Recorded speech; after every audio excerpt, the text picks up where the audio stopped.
Il ne faut pas s'adonner à l'étude de la Bible sans prier. Avant d'ouvrir ces pages, il faut demander l'illumination du Saint-Esprit. Elle nous sera accordée. Quand Nathanaël vint à Jésus, le Sauveur déclara « Voici vraiment un Israélite dans lequel il n'y a point de fraude. » Nathanaël lui demanda « D'où me connais-tu » Avant que Philippe t'appelât, lui répondit Jésus, « Quand tu étais sous le figuier, je t'ai vu. » Jean 1, 47-48.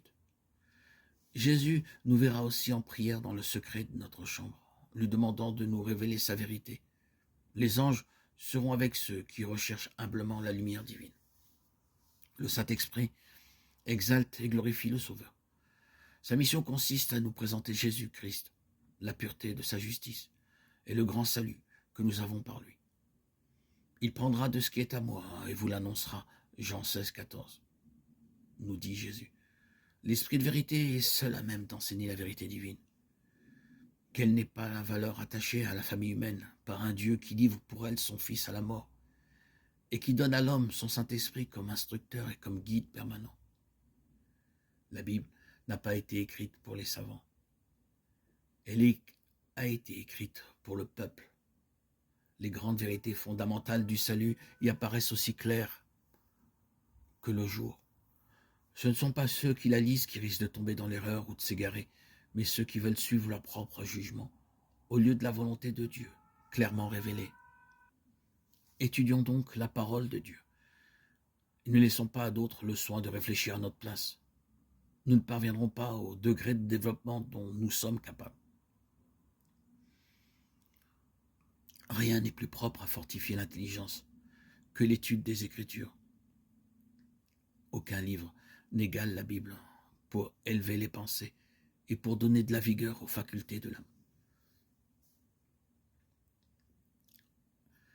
Si nous l'étudions comme devraient l'étudier tous les hommes, comme elle doit être étudiée, nous posséderons alors une largeur d'esprit, une noblesse de caractère et une constance de dessein. On ne tire que peu de bien d'une lecture hâtive. On peut lire la Bible tout entière sans en apercevoir les beautés et sans en comprendre la signification profonde qui reste cachée à une lecture superficielle.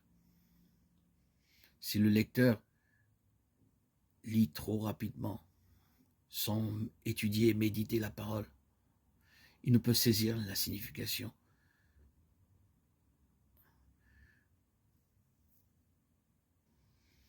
Il faut de la patience pour y comprendre ce que le Seigneur veut nous enseigner. Ayez donc toujours avec vous votre Bible. Lisez-la chaque fois que vous en avez l'occasion. Gravez-en les passages dans votre mémoire. Méditez-la et fixez-la dans votre esprit. Ainsi, vous pourrez alors vous réjouir des fruits qui vous donneront, de l'enseignement que vous recevrez, de cette parole qui nourrira, édifiera votre esprit, votre âme et votre corps. Une nouvelle vigueur animera votre quotidien.